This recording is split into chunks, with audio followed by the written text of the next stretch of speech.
One of the things that we have struggled with during this vaccine rollout, this COVID vaccine rollout, is vaccine hesitancy, and certainly with populations of color. When we think about Dr. James Marion Sims, the father of gynecology, this is one such example. He developed a procedure that was greatly beneficial to so many women. After childbirth, sometimes fistulas can develop in women. These are small holes that should not be there that connect either the vagina to the rectum or the vagina to the urethra. And he developed a procedure to correct these holes that often cause dysfunction, pain, infection, and really restored great quality of life to a number of women. But the story that was not told is behind the scenes. He developed these procedures by practicing on Black women. And these were women who had no voice, who had no advocacy, who were in need of shelter, in need of food, and really had no say-so and no autonomy over themselves or their bodies. He did these procedures, and by procedures, I really mean surgery. He performed these practice surgeries repeatedly on these women, and he also did so without anesthesia. These women screamed and writhed in pain. They lost consciousness. No mercy was ever shown to them. One woman in particular underwent 30 or 40 of these procedures, and I mean surgeries, before finally expiring. The American College of Obstetrics and Gynecology very recently recognized these women's contributions and involuntary sacrifices to the advancement of science and medicine. And in 2018, the bronze statue that had been erected to Dr. James Marion Sims in New York City as the father of gynecology was finally permanently removed. I tell this story because it's very connected to the vaccine rollout and what we think about vaccine hesitancy with this rollout. It represents one tip of the triangle, what I call the triumvirate. One tip is the healthcare system, with which populations of color have a very tepid, tenuous relationship. Another tip of that triangle is research. And I gave but one example of multiple incidences of research where Blacks were utilized as the object of research, and it was not to our benefit. And then the third tip of that triangle is the United States government, where there is a long and ongoing uneasy relationship. When you bring that triumvirate together, that is what brought us these COVID vaccines. So there should be no surprise that there is vaccine hesitancy among some populations. And then if you add this new scientific platform called messenger RNA, what's that? When we look at how these vaccines were developed, the speed, the length of time, the SARS-CoV-2 virus, the severe acute respiratory syndrome coronavirus 2, so named because this is the second time that we've seen it. When did we see this virus for the first time? We saw an initial SARS outbreak, severe acute respiratory syndrome, in 2003. By and large, that outbreak was kept off of our shores. We then saw a sister in the coronavirus family, the MERS outbreak, Middle Eastern Respiratory Syndrome, in 2012, by and large contained to Saudi Arabia. But alarm bells were sounding in the scientific community, because now we have a family of viruses that are utilizing humans as hosts, and this family of viruses are airborne. Very concerning. The primary reason that's concerning is because we are Homo sapiens. We live on planet Earth. We are human beings. We require air to live. We breathe in and out 12 times per minute, 720 times per hour, 24 hours a day, 365 days per year, until the day that we die. We are unable to opt out of air. Unlike other infections that may be bloodborne or waterborne or foodborne or body fluids, we can inconvenience ourselves, but still separate ourselves and protect ourselves to some degree from all of these types of infections. But we cannot refuse or contain air. And so very concerning. By the time we had our first case in 2020, therefore, 17 years of research had been completed on this family of coronaviruses. All of the preclinical work had been done since 2003. All of the bench work research had been completed.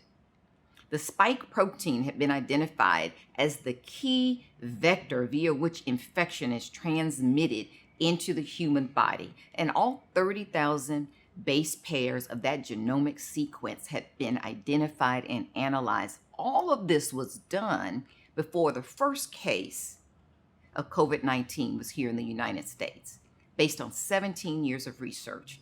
What else accelerated that process? Well, the development of the vaccines generally occurs in 3 phases, phase 1, phase 2, phase 3, was accelerated. We developed a new model where we stacked these phases. The first phase, we did an interim analysis at a halfway point, looked at the safety data, and if that safety data looked good, phase 2 was begun. Halfway through phase 2, we look at safety and efficacy. If that data looks good, we begin phase 3, even though phase 2 hasn't ended and phase 1 maybe is still trailing along.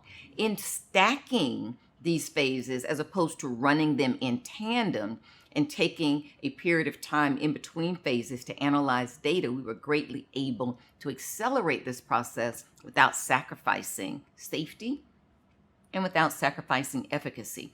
Why were we able to do that this time that we haven't been able to do it in the past? That is because we were provided resources. And by resources, I mean money, and lots of it, an unlimited supply of money.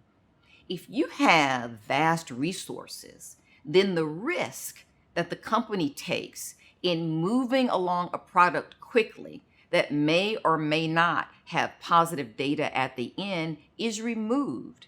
It takes almost $1 billion to bring a vaccine or a drug to market. So a company wants to be absolutely certain of its data as it moves from phase to phase before it develops an additional millions and millions of dollars. In this case, since there was unlimited funding, that process was de-risked, and we were able to utilize a new model that did not compromise safety and did not compromise efficacy. The last thing that happened is, remember, we're not under FDA approval. We are under emergency use authorization. What that means is all of the data is not available to us. What data is available? All the safety is there, all the efficacy is there, but our immunity data is only 60 days of data.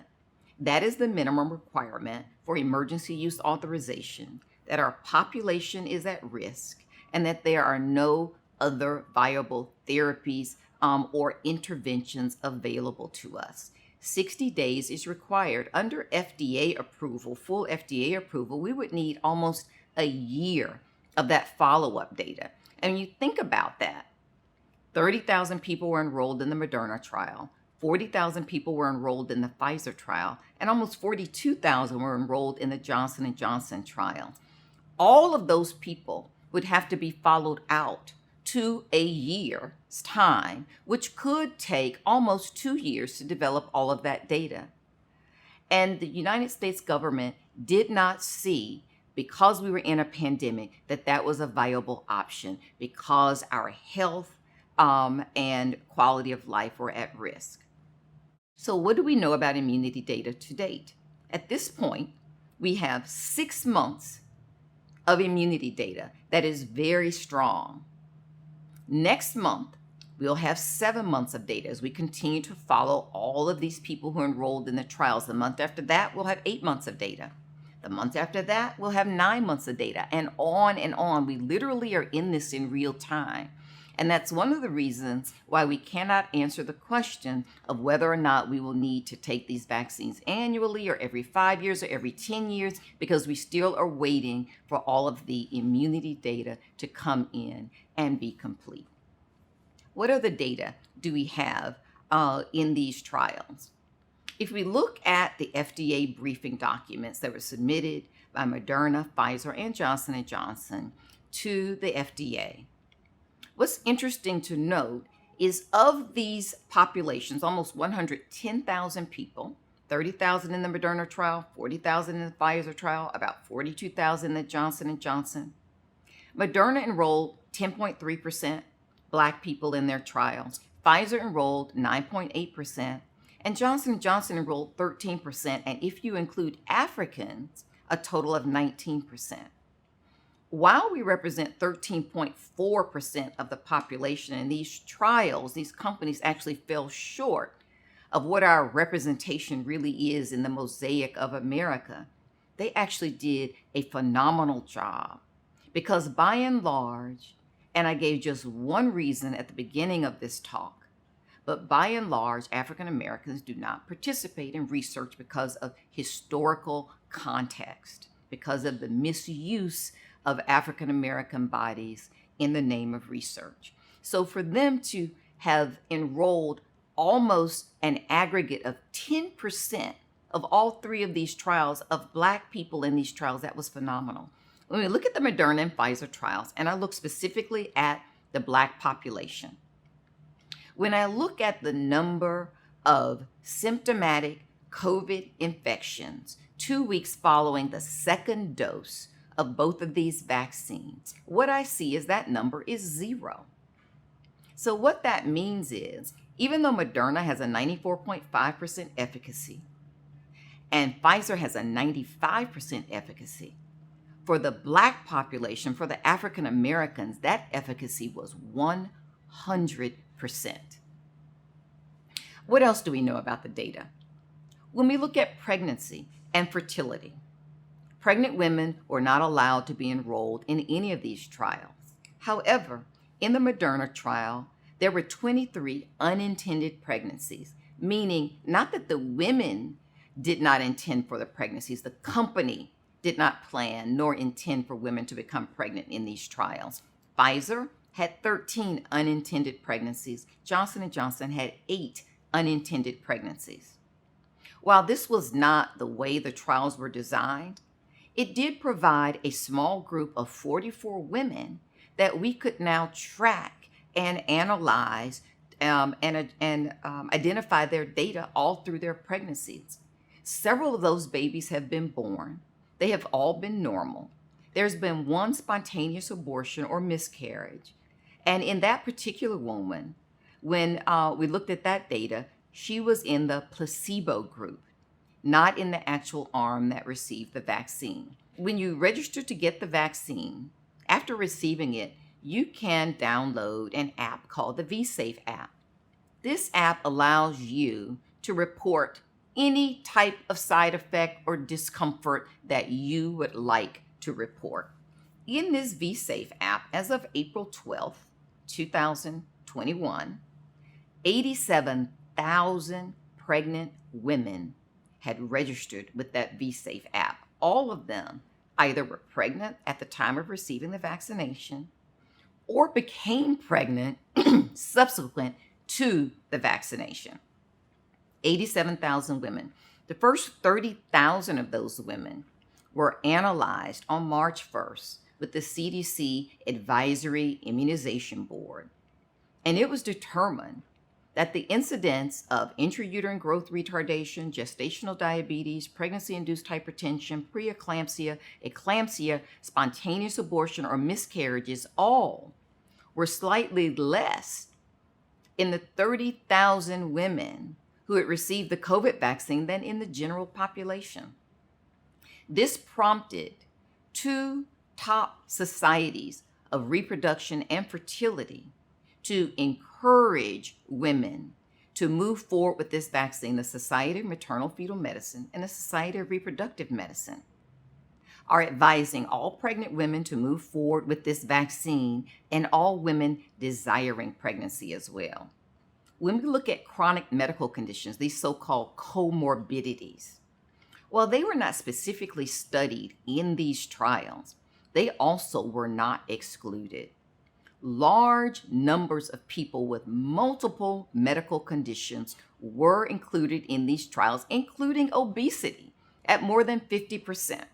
We have significant cardiac disease, over 3,000 patients, lung disease, over 1,600 patients, diabetes, more than 5,000 patients, liver disease, cancer of any type, HIV, even COVID positive patients were enrolled in these trials. What that tells us is that this data that was submitted to the FDA is relevant to these populations of people with chronic medical conditions, the same as it tells us that this data that was submitted to the FDA is also relevant to the African American population. So if you have a chronic medical condition, we certainly want you to consider taking these vaccines because you're at risk of more complications than someone without a chronic medical condition. So for instance, if you have heart disease and you're infected with COVID-19, you're 6 times more likely to be admitted to the hospital than someone with COVID-19 who does not have heart disease.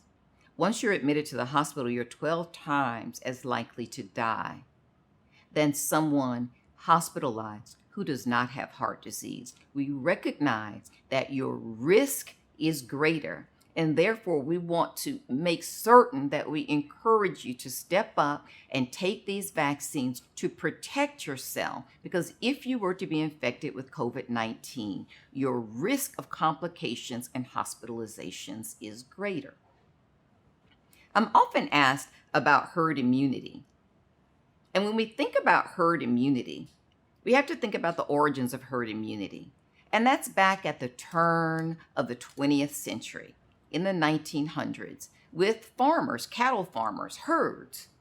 And what farmers noted was that if their cattle survived, the ones that survived any type of infection or outbreak, not only seemed to be immune, but those cows that had not been infected or even subsequent calves born to the herd also were protected.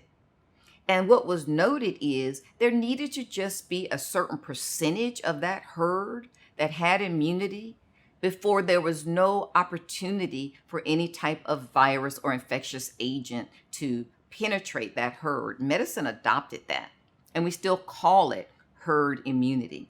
In this case, for COVID-19, we probably need herd immunity at greater than 80% to protect all people in the population who are unable to be immunized. Don't forget, children make up almost 25% of our population.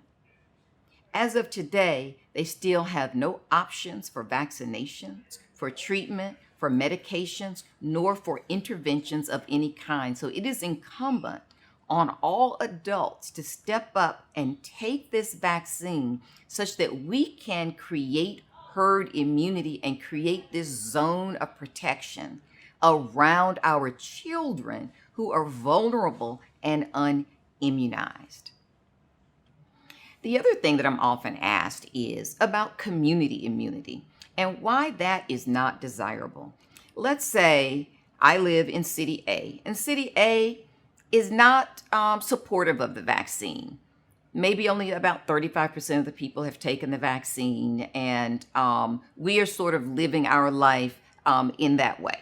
And then we go to City B, and City B has been very supportive of the vaccine. 98% of the people have taken the vaccine. They are maskless, they're no longer practicing public health measures, and they're feeling pretty comfortable and have returned to their normal state of life. What happens, because we are an interdependent society, eventually people from my town will mix with people from the other town. And even though my town was not immunized, what has happened is we have been a pocket of mutations to develop. And so then when we come to the town that's very protected, we bring all those mutations with us. Those mutations then have the possibility of overcoming the immunity in town B and also evading the vaccine. And then we have to start all over again at square one, developing vaccines against these mutations. And that's why community immunity is not desirable. We have to have immunity in our society. The Johnson & Johnson vaccine recently was taken off pause after 10 days. What have we learned? Initially, the vaccine was paused because 6 women had reported incidences of a specific type of stroke called cerebral venous sinus thrombosis, and the FDA wanted to take a closer look at these women.